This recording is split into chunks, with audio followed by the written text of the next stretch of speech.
For all the gear that we talk about around here, I haven't actually updated you all with my personal everyday carry in quite some time. That's what we're doing today. We've got a lot to cover, so let's just dive right in. First up, we've got a brand new pocket knife. This is the CRKT Tuna Compact, a compact, smaller version of the original Tuna. I have to say right off the bat, I think Civivi is getting a run for their money with some of these CRKT knives. The one I used last year was one of my absolute favorites. It's on the higher end though. This one is only $56 to $75 depending on how you kit it out, and is surprisingly great. It uses a 2.73 inch 14C28N drop point stonewash steel blade.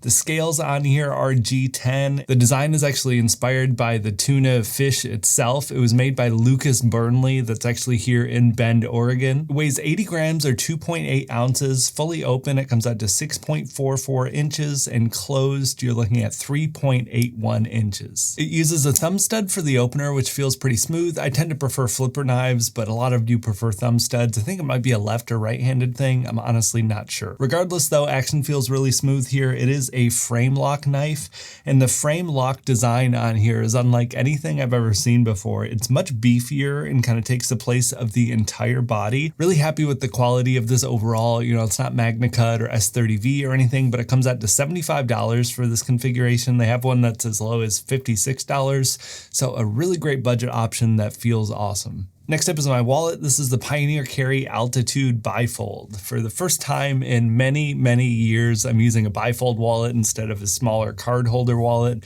I'm a huge fan of Pioneer Carry in general. I've been using their molecule card holder for a number of years on and off now. I really like it and I love the fabric, but I've been finding myself running out of space more and more.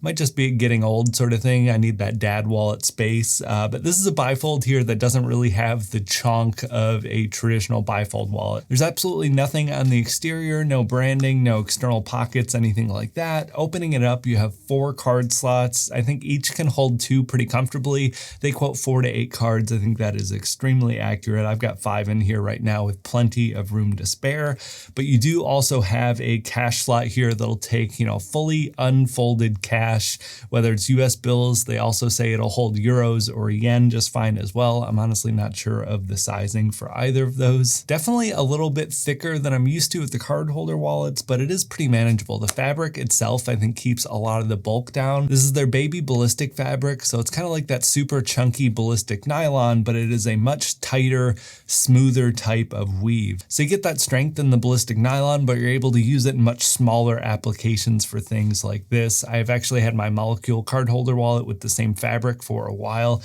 It's great. It's much more of a matte finish as well compared to typical ballistic nylon. Overall, I have been enjoying this. I like being able to have everything I need without having to worry about taking stuff out to put other things in. If I need to go to the bank and need my debit card, or my wife and I are now officially Costco members after a very long time, so I have room for my Costco card in here. Stupid as that sounds, like I said, I think as I get older, I need that dad wallet type of space.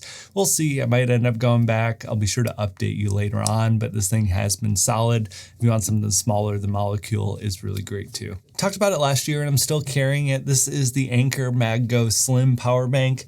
This is a 10,000 milliamp hour power bank with full Qi 2 wireless charging. Total capacity is 38.7 watt hours. Like I said, you have full 15 watt Qi 2 wireless charging for MagSafe, which is awesome.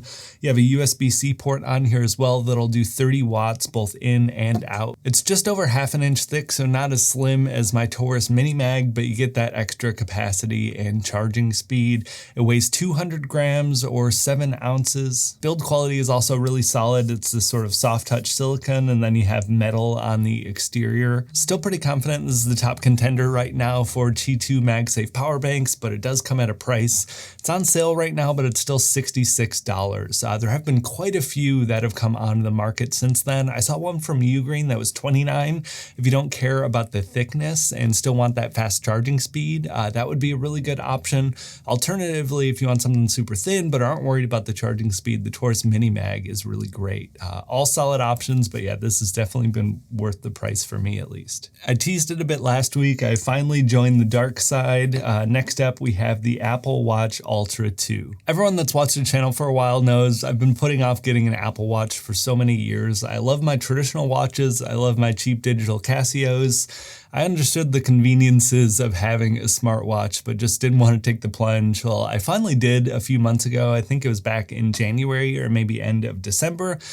Picked one up, and I have to say I really love it, and I was definitely wrong with my previous opinions having not used one before. I'm not going to dive super deep into the watch right now. I really want to take this out on more hiking and backpacking trips through this year. Maybe I'll do a long-term video, and release it later in the year or something along those lines. If you want to see something like that, definitely let me know in the comments. But overall, the Ultra has been the right choice.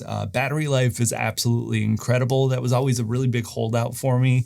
I put this thing on the charger while I shower every night, and it is fully charged always. So I can wear it while I sleep to track my sleep. I can wear it all day and just never have to worry about it. So just that quick charge while I'm showering is more than enough with the monster capacity that this thing has. I also have been really enjoying the workout tracking here. I think the Ultrahuman Ring that I've been wearing for a year now is better at sleep tracking, but I think this definitely wins for fitness tracking. I also was a little concerned. I wanted to go with the Ultra because of that increased capacity and the increased ruggedness and all of that, but I was worried it was going to be too big and chunky for my smaller wrists. I have to say it's not nearly as bulky as I expected, and I've definitely gotten used to it by now after wearing it for a few months, basically 24/7. I have had a few folks ask me about the strap after teasing it in last week's video. This is the Journey series Apple Watch strap from KeyBudz. KeyBudz was also kind enough to sponsor this week's video as well, so a huge thanks to them.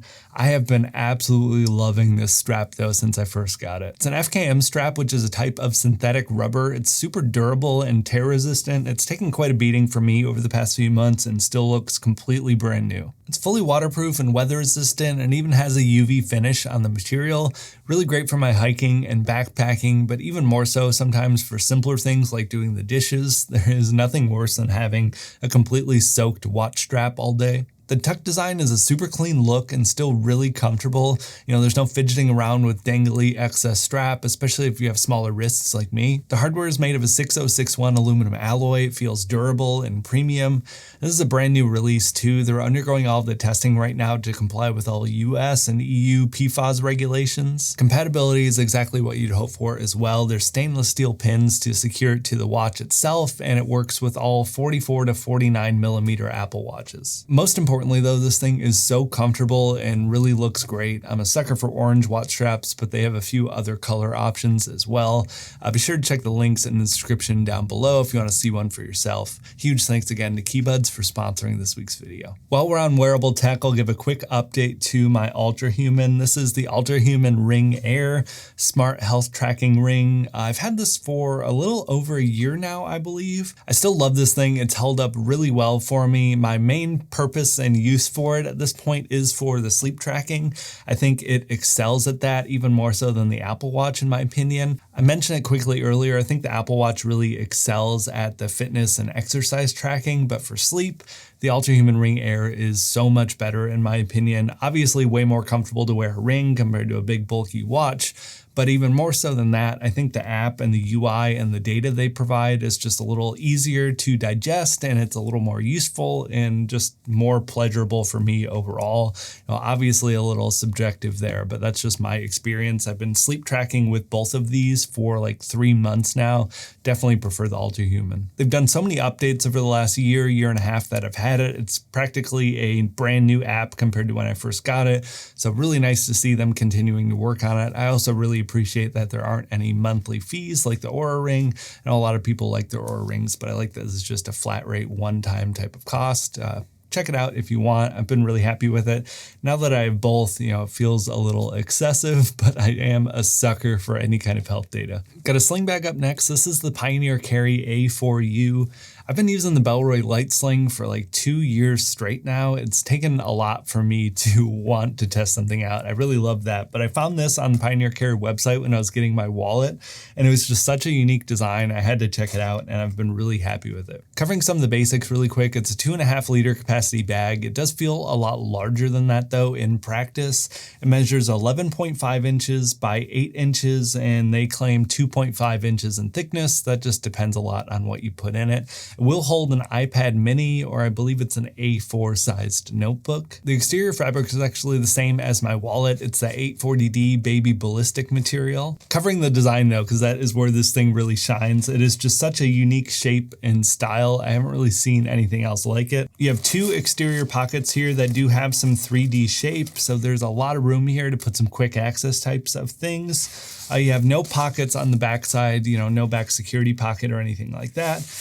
Opening up the interior, it is also incredibly simple. It's mostly just one big cavern, which is definitely my preference. Coming from the Light Sling 2, it's basically the same. But you do have one flat pocket as well as a zippered pocket right in front of it. This entire organization thing can flop out as well if you need to get to something a little more easily, or if you want to just fit something else. I really like that convenience. It doesn't get in the way at all. So super simple layout here. The zippers are super beefy. They're YKK. I think it's called Vislon zippers. My notes auto-corrected. They're not waterproof, which is a bit of a bummer, but they feel really great and durable and chunky, and they're just super easy to slide and use. So it's kind of, a give and take there depending on your preference. Been really great testing this. I actually just got it in pretty recently, so I'm going to be carrying this around for probably the remainder of the year. I'll keep you all updated, but I really like this really unique design. It's just a bit of a standout. I also really like this blue color. You don't see a lot of like dark blues like this. Getting back on some tech, I've got my headphones. These are the Denon PerL Pro headphones. I have really grown to love these. They are the best sounding earbuds I've ever used. I cycle between a lot of different headphones, partly because of this job, partly because I'm spoiled and like to have headphones for different scenarios. I really like the LightMe's for open ear application and use.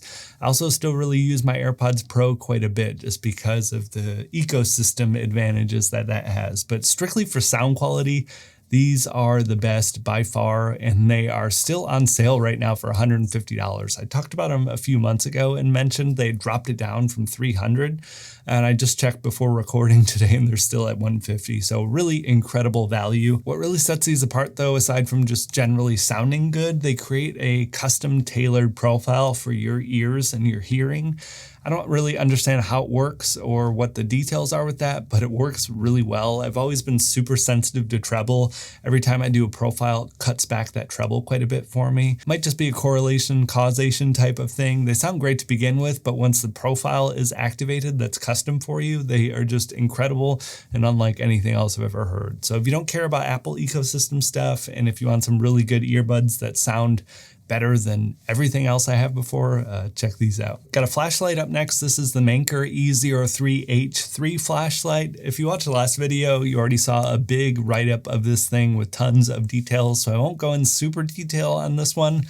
Go back and watch the last video if you want all of the specifics here, but this is a really great budget flashlight. It comes up to $34. It's a right angle design. It gets up to 1200 lumens max. You have a fully replaceable, rechargeable 14500 AA battery.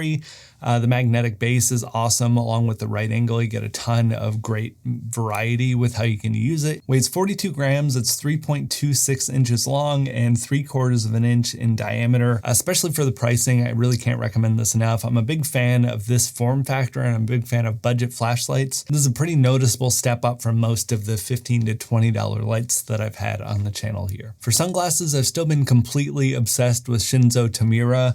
These are the Namba copper sunglasses. I talked about them in a ton of detail last year when I first found them and tested them. They continue to be such a strong favorite for me. They're made in Osaka, Japan. Japanese eyewear is some of the best in the category, absolutely. But I really like here they have a super strong focus on the lenses themselves and their functions and uses. The lenses are from Talex. They have all sorts of options for different types of applications. Some for driving, some for snow sports, some for water sports, low light, high light, all sorts of different things. The copper lenses have been really great for lower light situations, which has basically been the entire, gloomy winter and spring here in Oregon. I know a lot of people have, snow and super sunny winters where it reflects back. You'll definitely want something different than these, but for my application, they've been absolutely perfect. perfect. I also just really like that the designs actually look nice. You know, most brands that are designing, you know, more sports focused or like really focused eyewear for scenarios, they just don't look that good and kind of look like a dweeb.